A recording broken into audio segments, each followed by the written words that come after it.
Amém. Se você está com a sua Bíblia aí, pega ela na sua mão, por favor. Último livro da Bíblia, livro do Apocalipse, capítulo 20, que é o antepenúltimo capítulo da Bíblia. Pode ir lá no final da Bíblia lá. Apocalipse tem 22 capítulos, a Bíblia termina. Vamos ler no capítulo 20.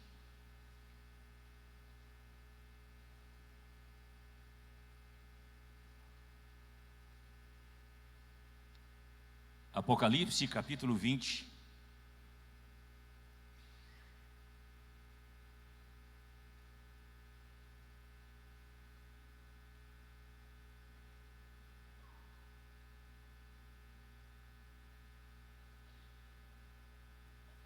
Acharam aí, gente? E eu queria fazer um pedido aqui, antes de ler e você sentar.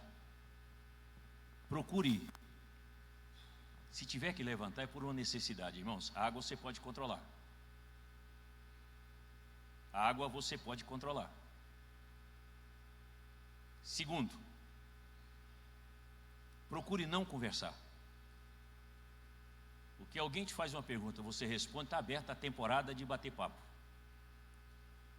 E eu queria falar hoje a respeito da volta de Jesus. Primeiro nós vamos ler Apocalipse, capítulo 20, versículo 11 e 12.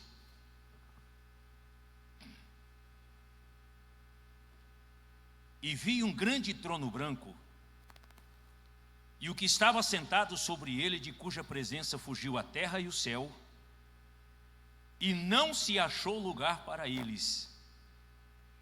E vi os mortos, grandes e pequenos, que estavam diante de Deus, e abriram-se os livros, e abriu-se outro livro, que é o da vida, e os mortos foram julgados segundo pelas coisas que estavam escritas nos livros, segundo as suas obras. Agora vamos para o capítulo 22, que é o último capítulo aí, versículo 12 e 13. Acharam? E eis que cedo venho, e o meu galardão está comigo para dar a cada um segundo a sua obra. Eu sou o Alfa e o Ômega, o princípio e o fim, o primeiro e o derradeiro, ou seja, o último. Queridos, olhem para mim. É isso que está escrito aí? Senta, por favor.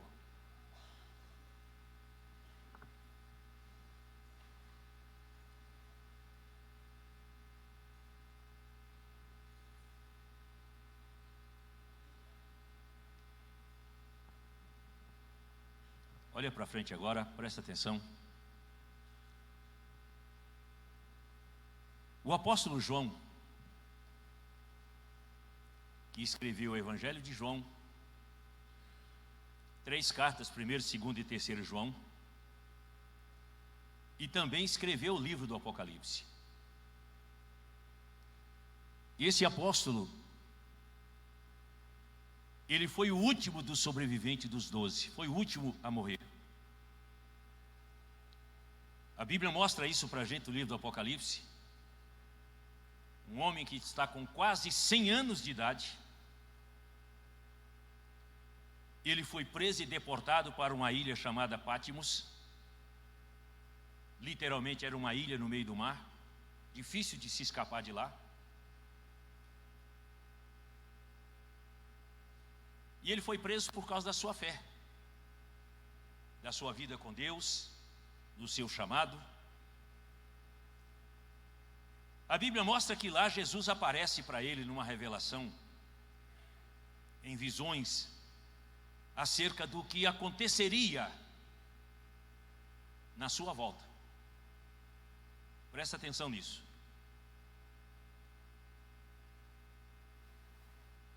Quais seriam os acontecimentos dos últimos dias no planeta Terra, até que Jesus retornasse a esse mundo, e todo o projeto de Deus de salvar o homem para o céu e condenar o homem para o inferno fosse concluído. Presta atenção. O que João recebeu de Jesus lá na ilha de Pátimos foi algo muito forte.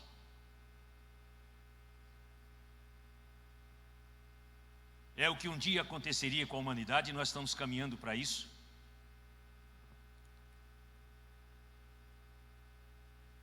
Mas João viu coisas que a humanidade nunca testemunhou, nunca viu.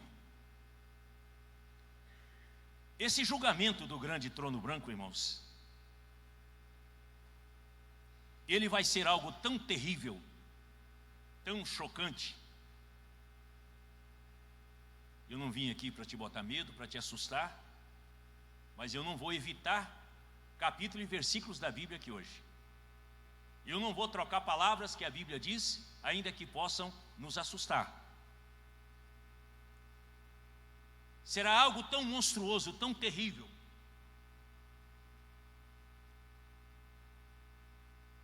Quando você estuda a história dos campos de concentrações nazistas, principalmente aquele de Treblinka, que foi onde aproximadamente quase 6 milhões de judeus morreram ali. Aquilo assusta. Aquilo ficou na história do mundo como lembrança para nunca mais acontecer. Provocado por um tirano endemoniado chamado Adolf Hitler. Mas você vai perceber que o que você vai escutar aqui hoje, o que aconteceu naqueles campos de concentração, onde mais de 6 milhões de judeus morreu, o que você vai ouvir aqui, o que aconteceu lá parece uma brincadeira de criança. Em comparação ao que você vai ouvir aqui com capítulo e versículo que a Bíblia diz que vai acontecer. Esse que é o último julgamento para fechar todo o projeto de Deus nesse mundo, com a volta de Jesus, é algo tão terrível que a Bíblia mostra que Deus esperou a conclusão do livro do Apocalipse para falar disso. Que Apocalipse é o último livro, tem 22 capítulos. No capítulo 20, já terminando, Deus levanta essa história. Deus fala disso. Aí alguém pode perguntar, quando é que isso vai acontecer? Até chegar lá, eu vou te mostrar aqui uma sucessão de coisas que a Bíblia vai mostrando. Primeiro, o arrebatamento da igreja. Ele pode acontecer em qualquer momento. O arrebatamento da igreja é um acontecimento exclusivo dentro da vontade de Deus, de uma ordem divina. Anjos vão aparecer, vão tocar trombeta, e vai acontecer aquilo que o apóstolo São Paulo diz aqui em 1 Tessalonicenses capítulo 4, versículos 16 e 17, quando Paulo diz assim: porque o mesmo Senhor descerá do céu com alarido e com voz de arcanjo e com a trombeta de Deus, e os que morreram em Cristo ressuscitarão primeiro, depois nós, os que ficarmos vivos, seremos arrebatados juntamente com Ele nas nuvens, a encontrar o Senhor nos ares, e assim estaremos para sempre com o Senhor. Esse é o primeiro acontecimento para desencadear muitos outros que eu vou te mostrar aqui. Primeira coisa que você precisa entender é que o arrebatamento da igreja é invisível. Milhões vão desaparecer. Jesus no Evangelho de Mateus falou: estarão 2 numa cama, um vai subir, o outro vai ser deixado. Estarão 2 no campo, um vai subir, o outro vai ser deixado. No arrebatamento, Jesus fica nas nuvens. Ele não pisa nesse mundo. A igreja só para encontrar com Ele. Paulo falou disso aqui. Mas a segunda vinda é visível. Todo olho verá. Toda língua vai confessar que Ele é Senhor. Na segunda vinda, Ele não fica nas nuvens. Ele vai pisar nesse mundo aqui. Para a implantação do milênio, nós vamos chegar lá. Apenas diferenças aqui desses dois acontecimentos. E o que o arrebatamento da igreja está mostrando aqui? Que nesse evento que Paulo chama de arrebatamento da igreja, os salvos em Jesus serão tirados da terra, vão desaparecer. vão desaparecer. O mundo vai entrar numa desordem, num caos. O que não vai faltar é pergunta: cadê meu filho, cadê meu marido, cadê meu pai, cadê minha mãe, cadê meu esposo, cadê minha esposa, cadê meu vizinho, cadê meu colega de trabalho, cadê o meu patrão, cadê o meu sócio? Sabe quem vai ter resposta para isso? E eu espero que você não faça parte disso: os desviados. Aqueles que a vida inteira ouviram falar que Jesus ia voltar, que a igreja seria arrebatada, mas não se prepararam para isso. Eles terão resposta. Esse acontecimento, a Bíblia diz que ele é seguido por um outro ainda mais tremendo, que Jesus chamou a grande tribulação. Mateus 24, 21, Jesus disse assim: porque haverá então grande tribulação, como nunca houve desde o princípio do mundo até agora, nem tampouco há de haver. 7 anos divide, 7 anos separa o arrebatamento da igreja da volta de Jesus. 7 anos divididos ao meio. A igreja sobe, os salvos foram levados. Os primeiros 3 anos e meio vai existir de uma falsa paz. Os últimos 3 anos e meio de um sofrimento e uma tribulação tal qual o mundo jamais experimentou. Por quê? Será a manifestação do anticristo, a marca da besta. Um tempo de tortura, um tempo de morte, de sofrimento, de grande perseguição nesse tempo.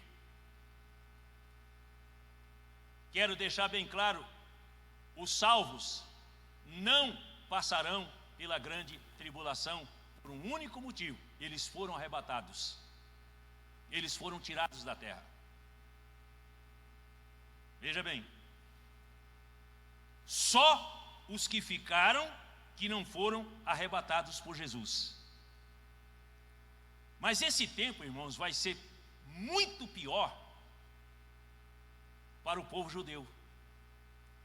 O alvo do anticristo é o povo judeu, é o judeu.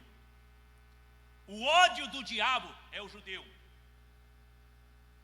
Você pode observar, Israel é um país muito pequeno. Nunca fui lá, mas é um país muito pequeno. Grandes nações já tentaram destruir Israel e não conseguiram. Sabe por quê? Porque o maior escudo que Israel tem contra a guerra é a mão de Deus. É impressionante o que acontece naquele pedaço de terra tão pequeno, como que a marca da proteção de Deus está ali. Por quê? Irmãos, nós somos salvos por herança, por adoção. Nós somos gentios. Nós fomos salvos pelo sangue de Jesus.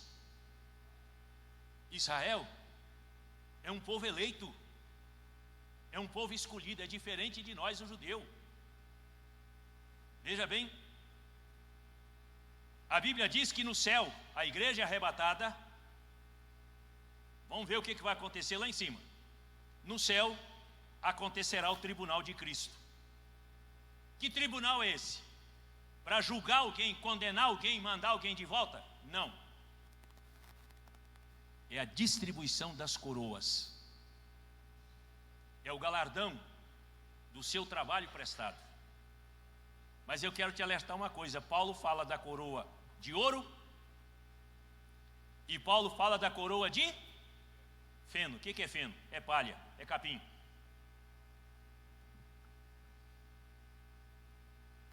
Que tristeza você olhar para mim, você ter uma coroa de glória, uma coroa de ouro na cabeça, provando que você trabalhou para Deus, que você se entregou, que você foi fiel ao seu chamado, e olhar para mim, eu estou com a coroa de capim na cabeça. Paulo fala disso. Mas Deus é justo. 2 Coríntios capítulo 5, versículo 10, a Bíblia diz assim: porque importa que todos nós compareçamos perante o tribunal de Cristo, para que cada um receba segundo o bem ou mal que tiver feito pelo corpo.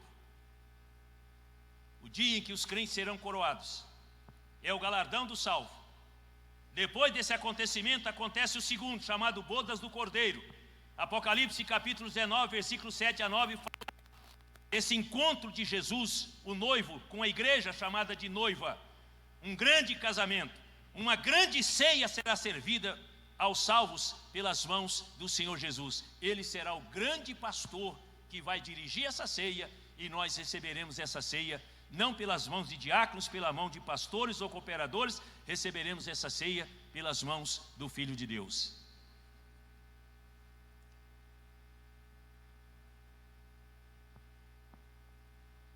Na terra, vamos voltar. O mundo vai estar caminhando para tornar-se palco da maior batalha de todos os tempos, chamado a Batalha do Armagedon. Apocalipse capítulo 16, versículo 16 diz: então os ajuntaram no lugar que em hebraico se chama Armagedon, também conhecido como Vale do Megido. É um vale muito grande em Israel. Ali será travada a grande batalha entre o anticristo, o falso profeta e a besta, com seus exércitos, com as nações que eles conseguiram levar para o lado deles. Tudo isso com o único propósito: destruir o povo judeu, riscar o povo judeu da face da terra. A Bíblia diz que milhões vão morrer nesse dia. Para você ter uma ideia, Apocalipse capítulo 14, versículo 20, nessa batalha do Armagedon, vai morrer tanta gente, vai correr tanto sangue sobre a face da terra, que a Bíblia chama de rios de sangue, que vão correr à altura do freio de um cavalo. Aonde está o freio de um cavalo? Na boca, aproximadamente a altura de 1 metro do chão. Apocalipse capítulo 14, versículo 20 está falando disso.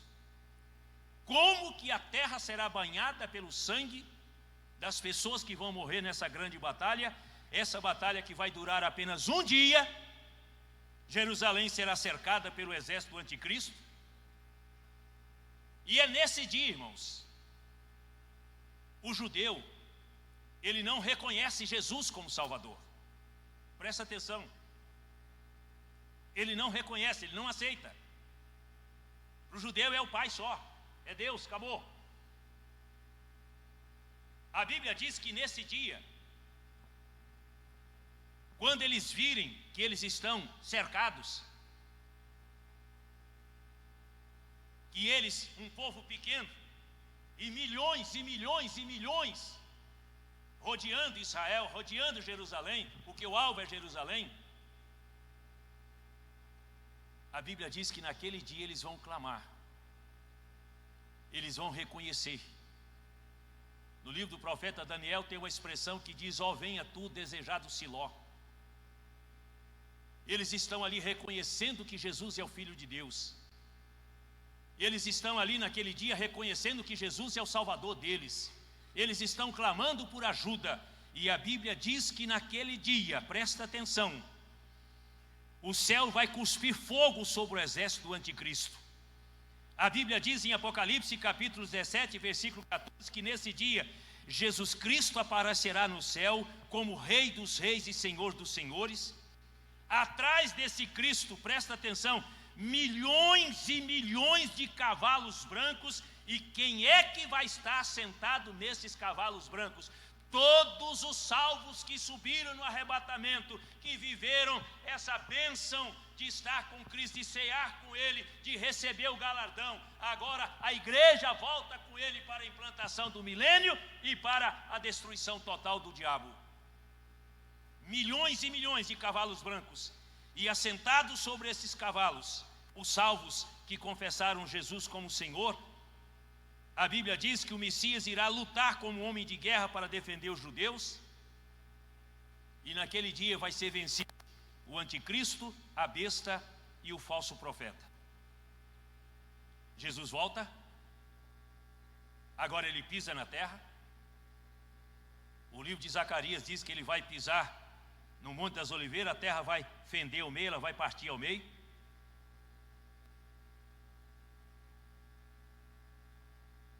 E Jesus está voltando para quê? Para a implantação do milênio, os 1000 anos de paz na terra, a igreja reinando com Cristo, para a implantação do milênio. A Bíblia diz no livro de Zacarias, capítulo 14, versículo 9: e o Senhor será rei sobre a terra, naquele dia um só será o Senhor, e um só será o seu nome. 1000 anos de paz sobre o governo de Cristo. Um tempo de paz, de fartura, de prosperidade e presença de Deus, como o mundo nunca conheceu. Jesus vai reinar em Jerusalém, governará o mundo de lá. Jerusalém será, nesse tempo, a capital do mundo. Terminando esse tempo, que eu estou abreviando aqui, Apocalipse capítulo 20, versículos 7 a 10 diz que nesse tempo do milênio Satanás estava preso, amarrado. Agora ele será solto do abismo onde esteve preso durante todo esse tempo, vai sair para seduzir as nações e em pouco tempo será destruído e lançado no inferno. Olha para cá. Aí, queridos, nós vamos chegar no que eu estou tentando te mostrar dessa figura aqui. Aí, a Bíblia diz que o universo vai dar espaço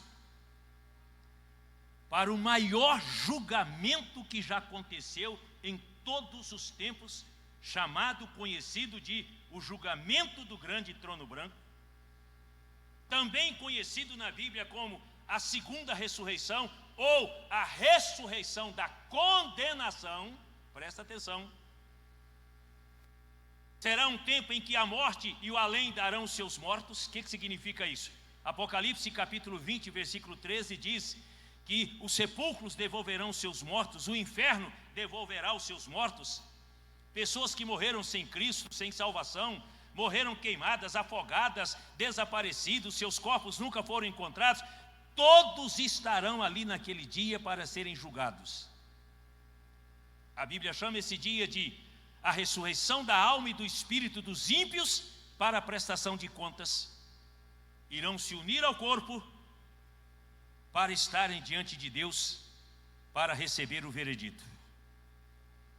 Queridos, a primeira coisa que você precisa entender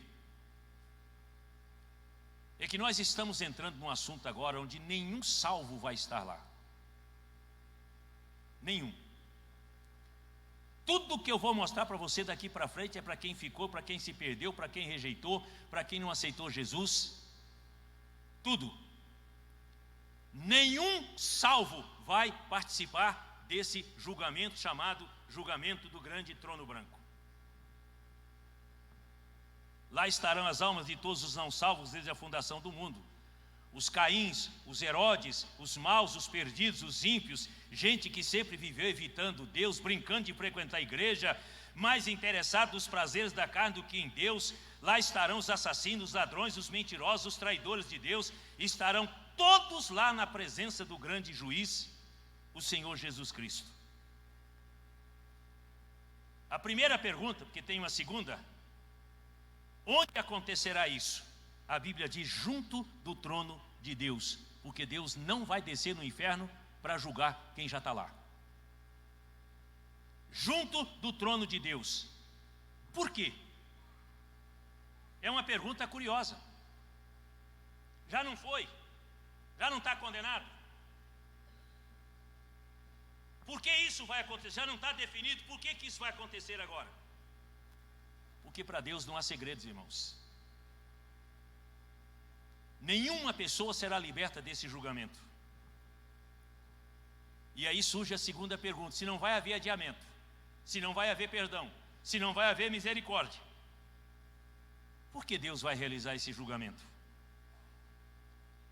A Bíblia mostra que o julgamento do grande trono branco, ele acontecerá por causa de uma única razão: absoluta justiça de Deus.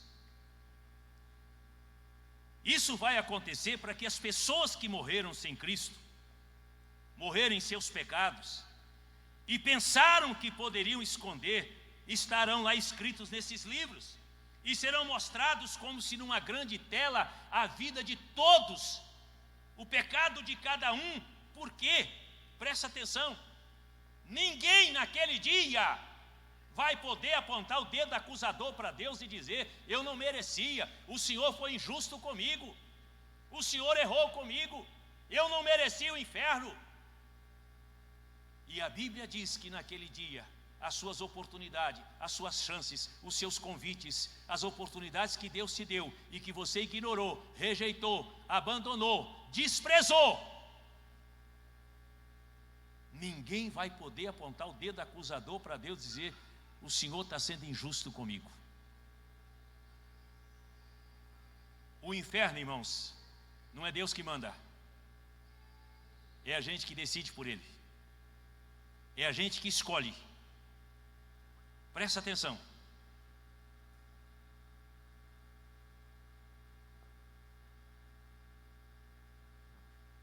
A gente olha para o mundo hoje e o que você vê? Imoralidade, desigualdade, fome, guerra, disputa. O que você assiste no mundo hoje? Os grandes e poderosos que têm o poder nas mãos vão governando esse mundo, matando, oprimindo, roubando, achando que ninguém pode parar eles. Essa Bíblia diz que tem um Deus no céu anotando tudo, e essa gente um dia vai ser chamada.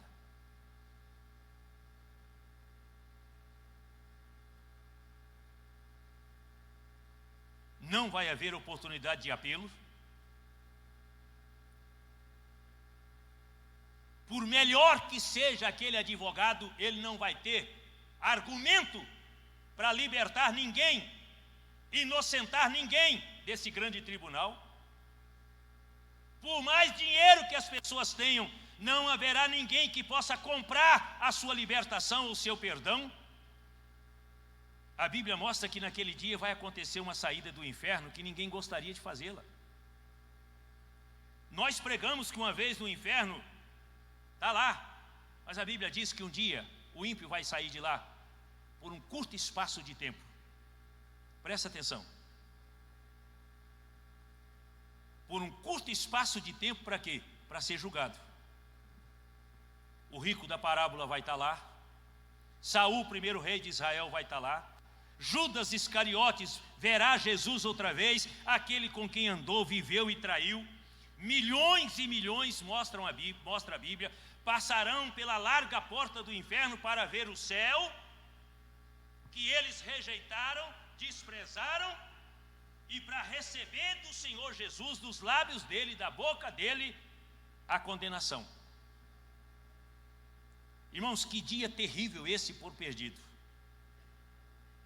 Porque eles vão ver o céu, a glória do céu.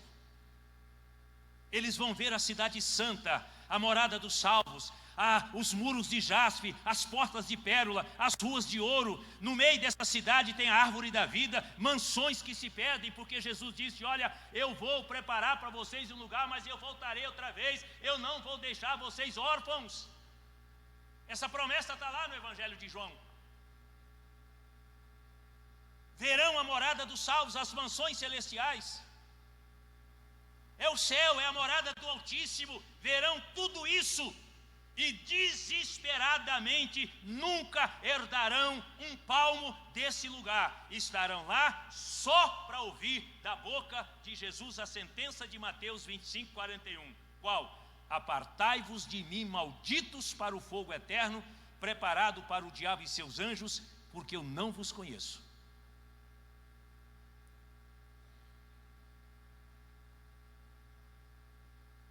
Senhor, mas em teu nome eu preguei, eu expulsei demônio, eu visitei enfermos, falei para todo mundo que o Senhor era maravilhoso, e Ele vai dizer: eu não te conheço. Você disse para todo mundo que eu era Senhor, mas eu nunca pude ser Senhor da tua vida. Você disse para todo mundo que eu era maravilhoso, mas eu nunca pude ser maravilhoso para você.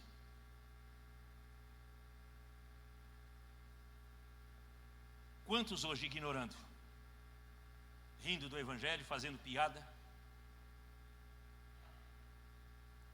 e fatalmente, desgraçadamente, um dia irão ouvir isso de Jesus: apartai-vos de mim, malditos, para o fogo eterno, preparado para o diabo e seus anjos, porque eu não vos conheço.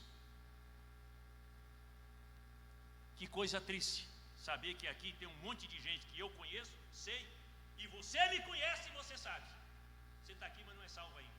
Você está aqui, mas não decidiu por Jesus ainda. Você está aqui andando no fio de uma navalha. Lembra quando eu falei que Jesus vai voltar de duas maneiras desse mundo? Oh, mas peraí, pastor, o senhor falou de uma só não, duas. Uma, está na Bíblia. Trombeta tocando, anjos anunciando, a glória do céu descendo na terra. A segunda, ele está voltando todo dia para quem morreu hoje. Ele está voltando todo dia para quem deixar esse mundo hoje. Porque se você deixar esse mundo sem Jesus, você está perdido, você está sem Ele. Você está conhecendo hoje para onde você vai. É isso que você quer para a sua vida? É isso que você está escolhendo para a sua vida? Brincando de frequentar a igreja? Rejeitando promessas de Deus, vivendo a sua infidelidade, vivendo as suas mentiras, vivendo os seus rolos, as suas falcatruas na vida, vivendo o seu engano. Pastor, ninguém está vendo. Não, tem um que vê. E o problema é que a Bíblia diz em Apocalipse capítulo 20, ele não só vê, ele anota. Porque no Apocalipse capítulo 20 a Bíblia diz que Jesus tem do lado dele livros, e um dele é o dos livros da vida. É onde ele vai anotando o nome de todos os salvos ali. Todos os salvos. Quantos, irmãos?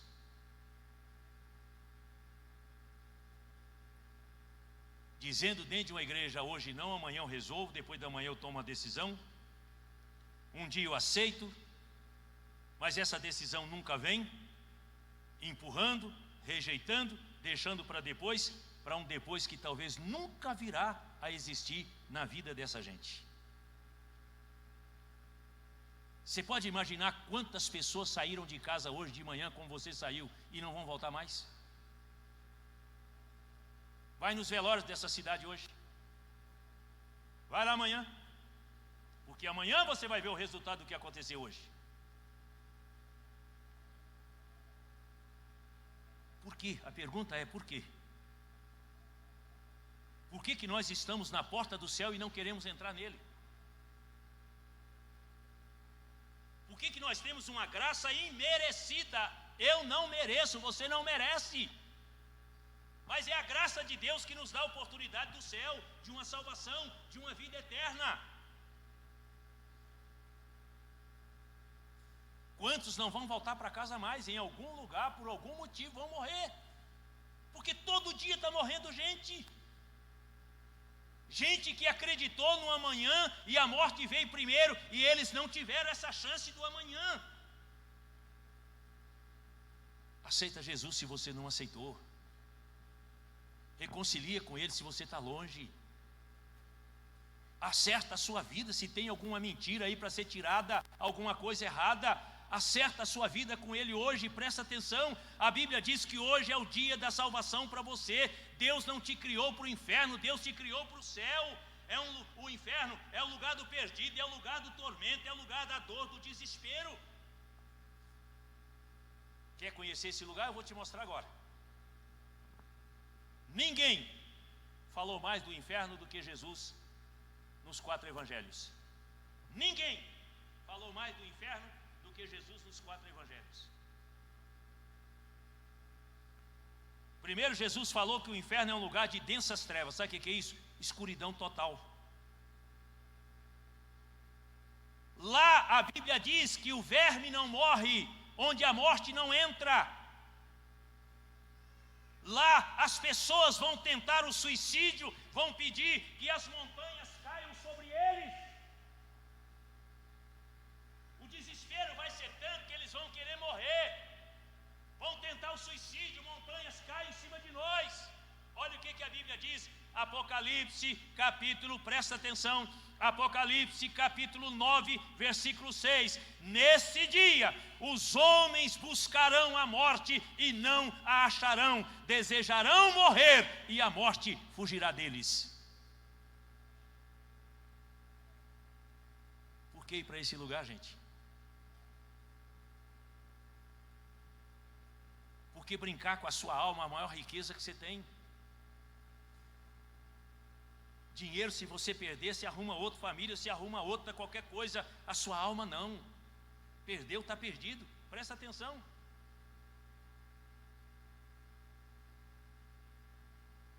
Um lugar onde a Bíblia diz que você nunca vai ver um verde, uma planta, porque nenhuma planta se sustenta, sobrevive naquele fogo.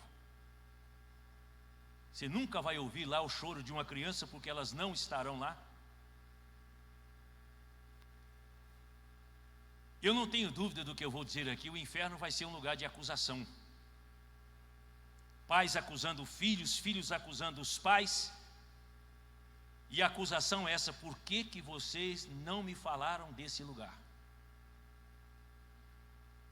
Filho, você teve tanto tempo dentro da igreja, por que você não me falou? Pai, você teve tanto tempo dentro da igreja, por que você não me falou? Um lugar de acusação.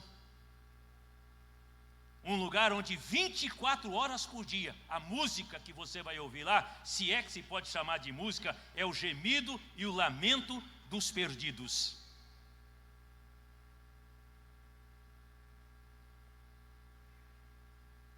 Gente que nunca se importou com Deus, vivendo agora uma situação que não tem volta. É isso que você quer para a sua vida?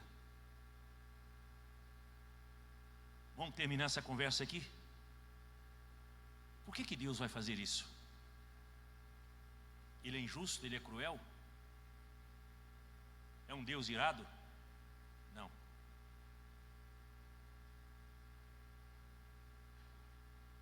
A Bíblia mostra que há um pouco mais de 2000 anos atrás em Jerusalém,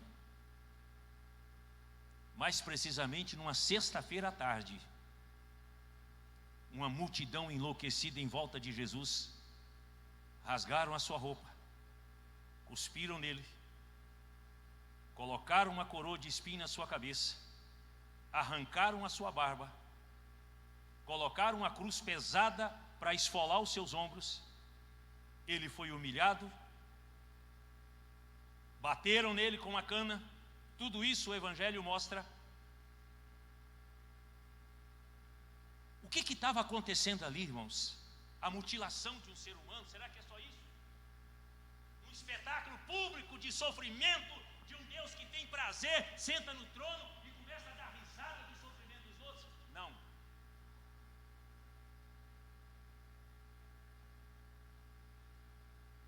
Alguém um dia fez uma pergunta: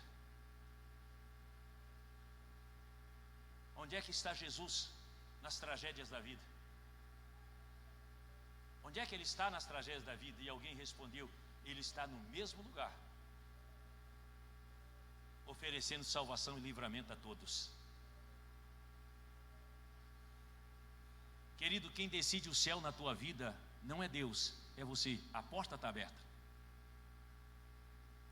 mas Deus nunca vai te puxar pela mão. Ele nunca vai te obrigar a passar por essa porta se você não quer entrar nela. Ali naquele dia de tanta dor, humilhação e vergonha, Deus te provava o quanto Ele te ama. Deus estava te convidando a voltar para Ele. Ali Deus estava entregando o seu único filho em troca de você. Você consegue entender isso? Jesus foi trocado por você. Deus entregou o filho dele por você, porque ele queria você, e ele sacrificou o filho dele por você. Você consegue entender isso? Então, queridos, presta atenção. Não vai ter desculpa para ninguém. Não vai ter desculpa para ninguém. Você nunca vai poder dizer: eu não sabia disso. Porque o grande problema do ser humano nos dias de hoje não é saber, eles sabem. O mundo está evangelizado, irmãos. Hoje, a oração pelas famílias quase já não é mais pela salvação, é pela reconciliação. É para trazer crente de volta, gente desviado, desistido. Filhos que um dia estiveram na igreja não estão mais. Marido e esposa que um dia esteve na igreja não está mais. Pai e mãe que um dia esteve na igreja não está mais. Hoje, a maioria já não está orando pela salvação, não. Está orando é pela reconciliação. Já foram um dia alcançados pelo Evangelho, já provaram do Evangelho, já viveram o Evangelho, já desfrutaram das bênçãos do Evangelho. Ninguém vai poder dizer, eu não sabia disso.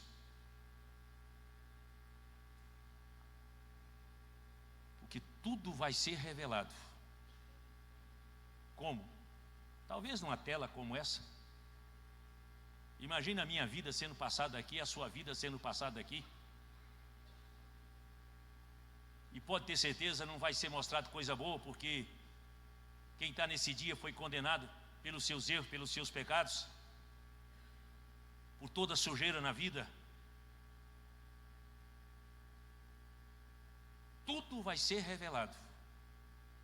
Cada apelo que foi feito e você rejeitou, cada batismo que você adiou, hoje virou moda dentro da igreja. O próximo eu batizo, pastor. O próximo eu batizo. A pergunta é, vai existir um próximo? Você tem tanta certeza que vai estar vivo até chegar o próximo?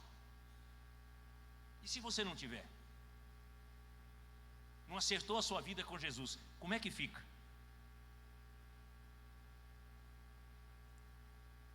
Por isso, irmãos, é que a Bíblia repete tanto uma expressão que eu vou usar aqui, uma palavra. Se hoje ouvirdes a sua voz. Será que Deus não está falando conosco aqui? Tá.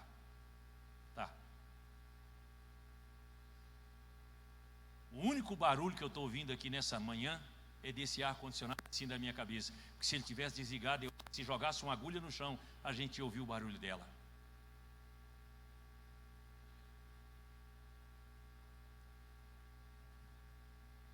Se hoje ouvirdes a sua voz, não endureça o seu coração.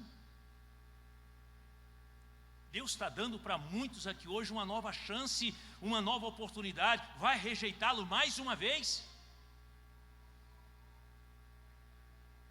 Eu quero terminar lendo aqui Mateus capítulo 25, versículo 31 a 34 e depois o versículo 41. A Bíblia diz assim: e quando o Filho do Homem vier em sua glória, e todos os santos anjos com ele, então se assentará no trono da sua glória, e todas as nações serão reunidas diante dele, e apartará um dos outros como o pastor aparta dos bodes as ovelhas, e porá as ovelhas à sua direita, mas os bodes à esquerda. Então dirá o rei aos que estiverem à sua direita: vinde, benditos de meu Pai, possuí por herança o reino que vos está preparado desde a fundação do mundo. E o versículo 41 de Mateus 25 diz: então dirá também os que estiverem à sua esquerda: apartai-vos de mim, malditos, para o fogo eterno preparado para o diabo e seus anjos, porque eu não vos conheço.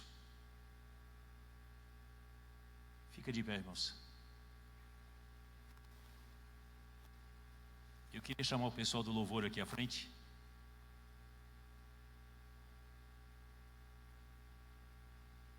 Rápido. Igreja, olha para mim.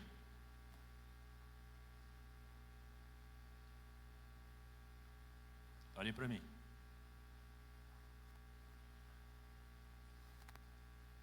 Eu espero que quem estiver levantando, está levantando para ir no banheiro, porque não dá para segurar, porque se estiver levantando para a água, você vai engasgar nela. Ah, vai. A conversa aqui é séria. Até nessa hora a gente brinca, escarnece, zomba de um culto, acha que Deus não nos conhece. Irmãos, nós vamos cantar um hino aqui,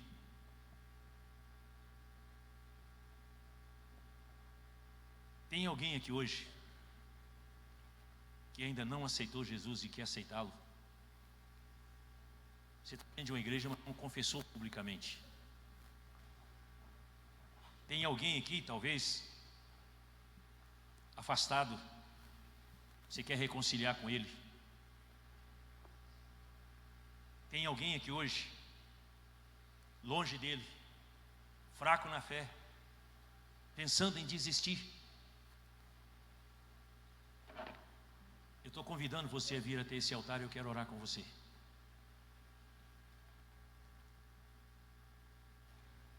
Deus está abrindo uma porta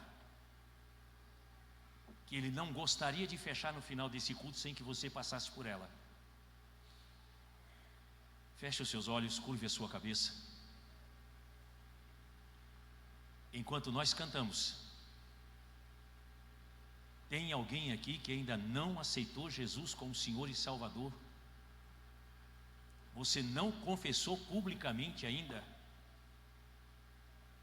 Tem algum desviado, afastado aqui hoje? Tem alguém aqui fraco na fé, pensando em desistir? Enquanto nós cantamos, venha até esse altar, porque a hora que essa música terminar, a chance de você vir a esse altar acabou para você. Feche os seus olhos. Vamos lá.